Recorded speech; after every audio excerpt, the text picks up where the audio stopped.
Então, generalizando de certa forma, você considera e concorda que o homem teve mais poder que a mulher sexual na hora do casamento, mesmo muitos homens não se casando com o que eles queriam? Havia uma desproporcionalidade? Então, eu acho que sim. Relevante. Não, eu acho que sim, só que eu acho que isso é tão overstated hoje em dia, se fala tanto disso que já não explica coisa nenhuma.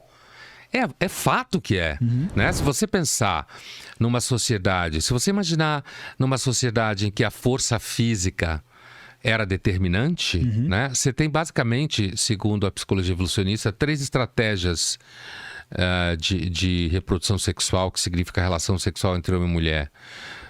Você tem uma que é pela violência, a conhecida. Você tem uma que é a relação da sedução, quando você tem intenção de investimento na relação. O que não significa a priori filhos, mas pode significar investimento porque você de fato gosta da pessoa. Então você se preocupa com ela. Você não quer ter uma relação, digamos assim, de one night stand, de foda-se. Certo. E você tem o terceiro tipo de relação, que é uma bebedeira, sabe? Uma feira de negócios, ou seja, 3 tipos de relação. A melhor relação costuma ser, a melhor relação no sentido de ela ser mais efetiva, onde as pessoas podem de fato ter uma experiência um pouco melhor, é o segundo tipo, né? Toda essa é uma espécie de transação, talvez, né? Até a violenta.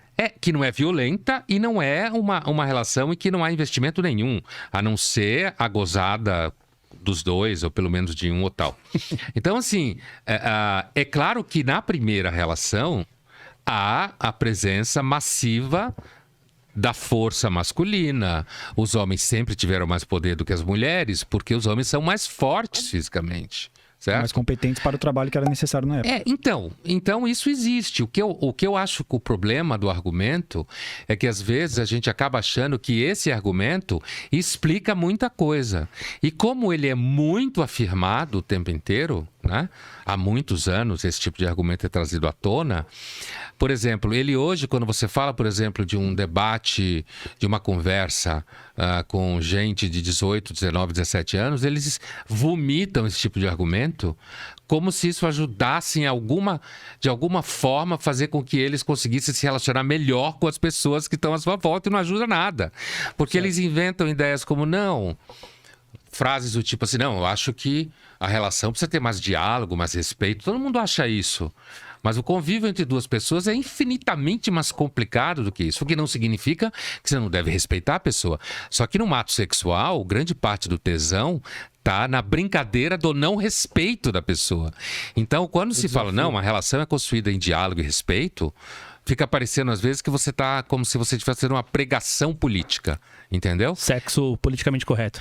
Isso aí, uma espécie de discurso politicamente correto, que é evidente que do ponto de vista do poder masculino é em grande parte fato histórico mesmo, e a ideia de que um homem poderia, por exemplo, comprar uma mulher ou decidir que ia ficar com aquela mulher e gostar dela e ela não poder dizer não, num ambiente medieval, por exemplo, entre bárbaros, chamados não romanos, no final da antiguidade, isso era fato mesmo.